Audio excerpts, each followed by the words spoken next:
BA प्रथम वर्ष के पाठ्यक्रम के अनुसार हम भाषा विज्ञान पढ़ रहे हैं। इसमें हम लोगों ने भारतीय आर्य भाषा के बारे में पढ़ा। और जैसा कि हम जानते हैं, आर्यों के आगमन से जो भाषा अस्तित्व में आई उसको आर्य भाषा कहते हैं, जिसकी उत्पत्ति लगभग 1500 ईस्वी पूर्व है। आर्य भाषा के विकास की एक लंबी यात्रा है, जिसको हमने कल बताया। इसको 3 कालखंडों में विभाजित किया: प्राचीन भारतीय आर्य भाषा, मध्यकालीन भारतीय आर्य भाषा और आधुनिक भारतीय आर्य भाषाएं। तो प्राचीन भारतीय आर्य भाषा का जो कालखंड है, समय है, वो है 1500 ईस्वी पूर्व से 500 ईस्वी पूर्व। इसमें भी भाषा के विकास के 2 चरण हमें स्पष्ट रूप से दिखते हैं। पहला चरण, जिसे हम वैदिक संस्कृत कहते हैं, और दूसरा चरण जिसे हम लौकिक संस्कृत कहते हैं। तो पहले चरण की अगर हम बात करें तो वैदिकी छंदस, प्राचीन संस्कृत आदि पद शब्द का प्रयोग वैदिक संस्कृत के लिए ही होता रहा है। इसका प्राचीनतम रूप हमें ऋग्वेद के दूसरे मंडल से लेकर के 9वें मंडल तक का दिखाई देता है, क्योंकि ऋग्वेद पर अध्ययन करने वाले विद्वानों, इतिहासकारों का ये मत है कि ऋग्वेद का जो प्रथम और 10वां मंडल है वो छेपक है, बाद में जोड़ा गया है, ऐसा विद्वानों का कहना है।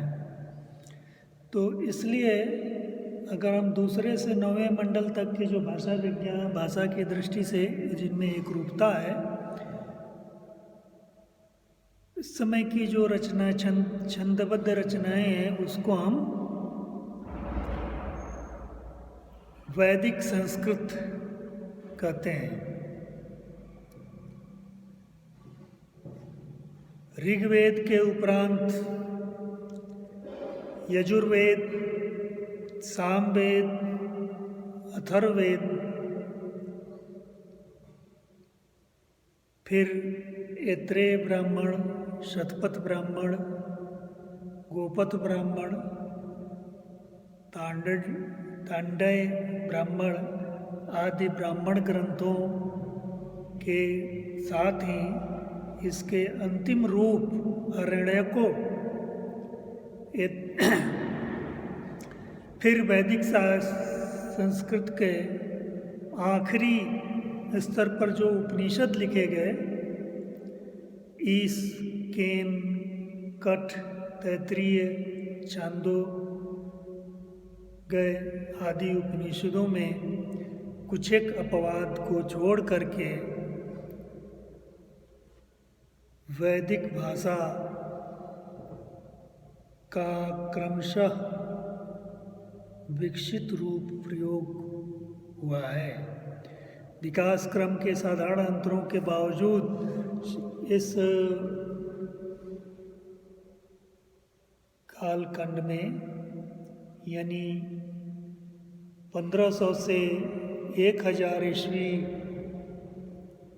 जो वैदिक संस्कृत का कालखंड है, और इसमें वेद, ब्राह्मण, उपनिषद, आरण्यक आदि लिखे गए। उनकी भाषा वैदिक भाषा ही है। तो ये जो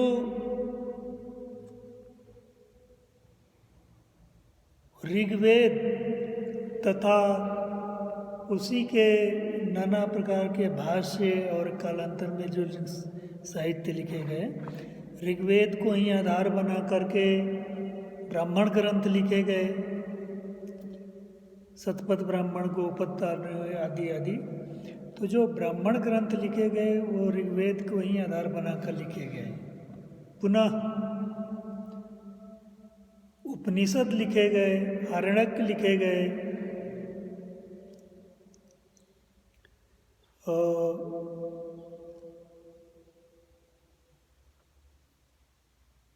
आरण्यक के उपरांत उपनिषद लिखे गए। तो इनकी जो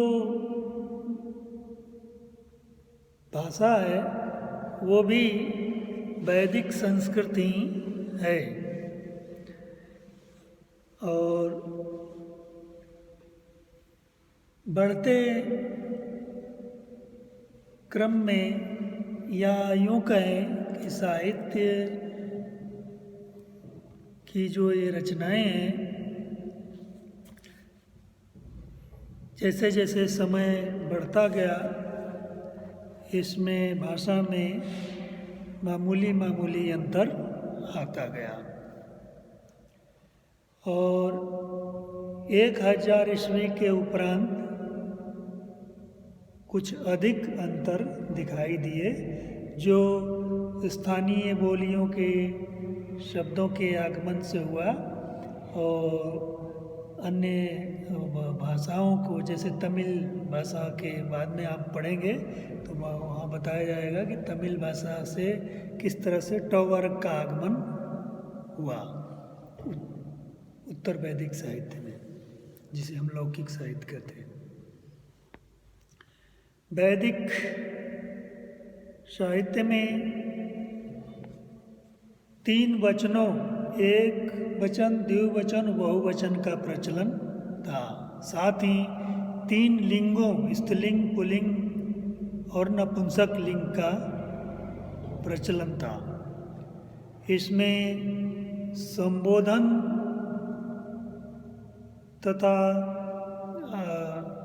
अन्य विभक्तियों को लेकर कुल 7 विभक्तियां प्रचलन में थीं।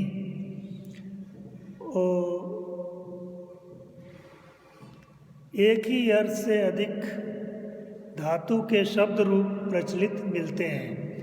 वैदिक संस्कृत में ट वर्ग की ध्वनियों का, यानी ट वर्ग, यानी ट, ठ, ड, ढ और ड़, ट वर्ग की ध्वनियों का प्रयोग बहुत कम है।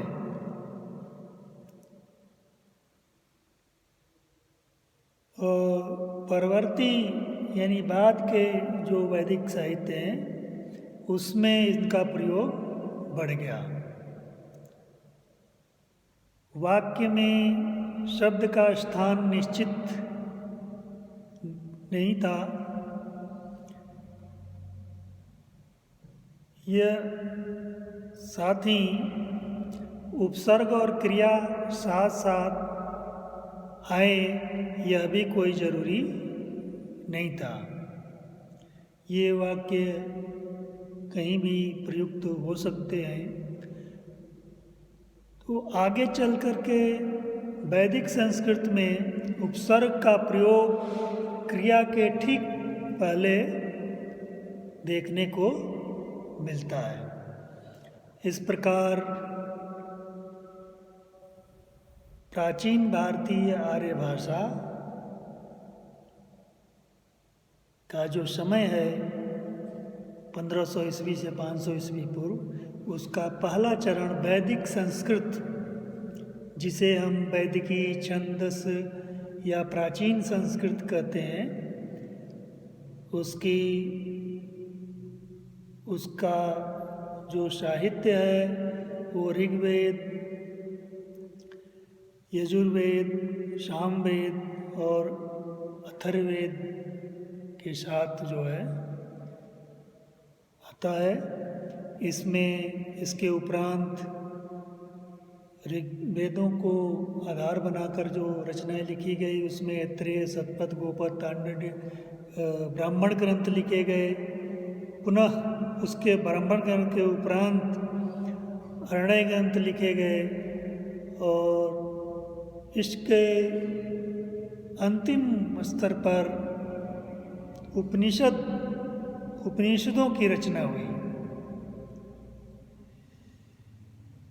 ईश, केन, कठ्य, तैत्तिरीय, छांदोग्य आदि जो है लगभग 18 उपनिषद हैं, वो वैदिक संस्कृत के अंतिम साहित्य के रूप में इन्हें हम देख सकते हैं। और भाषा विज्ञान की व्याकरणिक विशेषताओं को जैसा मैंने बताया कि इसमें 3 लिंगों का, 3 वचनों का प्रयोग जो है इसमें प्रचलन में था। संबोधन के साथ साथ इसमें 7 विभक्तियाँ भी प्रचलन में थी। ट वर्ग की ध्वनियाँ इसमें कम प्रयोग में है, लगभग नहीं के बराबर। कालांतर में हम देखते हैं कि ये तमिल भाषा से या द्रविड़ भाषा से संपर्क के फलस्वरूप ये बात हुई, इनका जो है इसमें समावेश हुआ है। धन्यवाद।